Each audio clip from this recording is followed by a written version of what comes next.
బంగాళాఖాతంలో ఏర్పడిన అల్పపీడనం ప్రభావంతో ఉమ్మడి కృష్ణా జిల్లాలో ఎడతెరిపి లేని వర్షాలు కురుస్తున్నాయి.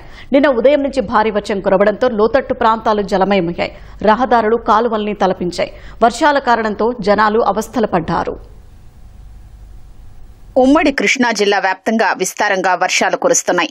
ఎడతెరిపి లేని వానలతో నందిగామ, జగ్గయ్యపేట, తిరువూరు, మైలవరం నియోజకవర్గాలతో పాటు గన్నవరం, పామర్రు, పెనమలూరు, మచిలీపట్నం, అవనిగడ్డ ప్రాంతాల్లో కొన్ని చోట్ల జనజీవనానికి ఇబ్బందులు తలెత్తాయి. వర్షాల కారణంగా వాహనదారులు తీవ్ర ఇబ్బందులు పడ్డారు. చాలా ప్రాంతాల్లో కాలువలు, డ్రైనేజీలు కనుమరుగయ్యాయి. వానల కారణంగా లోతట్టు ప్రాంతాలు జలమయమయ్యాయి. కృష్ణా జిల్లా గుడివాడ నియోజకవర్గం నందివాడ మండలంలో 52.4, పామర్రులో 48.6, పమిడి ముక్కరలో 45.2, బాపులపాడులో 39.2, గుడ్లవల్లేరులో 38.4 మిల్లీమీటర్ల వర్షపాతం నమోదైంది. ఎన్టీఆర్ జిల్లా విజయవాడ పశ్చిమలో 62.5, విజయవాడ సెంట్రల్లో 62 మిల్లీమీటర్ల చొప్పున వర్షపాతం నమోదైంది. జగ్గయ్యపేటలో 32.4, చంతర్లపాడులో 24.4, పెనుగంచిప్రోలులో 23.4, తిరువూరులో 22.6 మిల్లీమీటర్ల వర్షపాతం నమోదైంది. ఎన్టీఆర్ జిల్లాలోని కట్టలేరు వంతెనపై వస్తున్న వరద నీటిని అధికారులు మళ్లిస్తున్నారు. వంతెనపై వాహన రాకపోకల విషయంలో అధికారులు వాహనదారులకు జాగ్రత్తలు సూచించారు. విజయవాడలోనూ వర్షాల తీవ్రత ఎక్కువగానే ఉంది. లోతట్టు ప్రాంతాలైన Pathabasti, APIAC colony, Benz circle, PNT colony ప్రాంతాల్ని వర్షపు నీరు ముంచెత్తింది.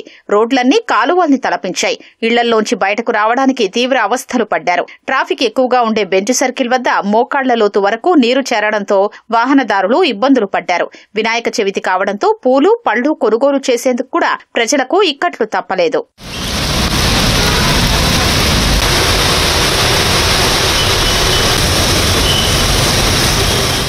ఎడతెరిపి లేకుండా వర్షాలు కురుస్తున్నందున క్షేత్రస్థాయిలో అధికారులు అప్రమత్తంగా ఉండాలని ఎన్టీఆర్ జిల్లా కలెక్టర్ లక్ష్మీశా సూచించారు.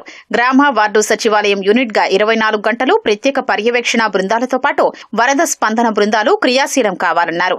వరదలకు సంబంధించి ఎప్పటికప్పుడు పరిస్థితిని పరివాహక గ్రామాల ప్రజలకు తెలియజేయాలని సూచించారు. వర్షాలకు సంబంధించి 9154 970454 నెంబర్తో కలెక్టరేట్ కంట్రోల్ రూమ్ ఏర్పాటు చేశామని చెప్పారు. కంట్రోల్ రూమ్ లో రెవెన్యూ, ఇరిగేషన్, పంచాయతీరాజ్, వైద్య ఆరోగ్యం, అగ్నిమాపక, విద్యుత్ శాఖల అధికారులు, మండల, నియోజకవర్గ ప్రత్యేక అధికారులు అప్రమత్తంగా ఉండాలని సూచించారు. విజయవాడ రోడ్లను ముంచెత్తిన వర్షపు నీటిని నగరపాలక సంస్థ సిబ్బంది మోటార్ల ద్వారా డ్రైన్లోకి పంపుతున్నారు. ఎగువన కురుస్తున్న వర్షాలతో ప్రకాశం బ్యారేజీ నిండుకుండను తలపిస్తోంది.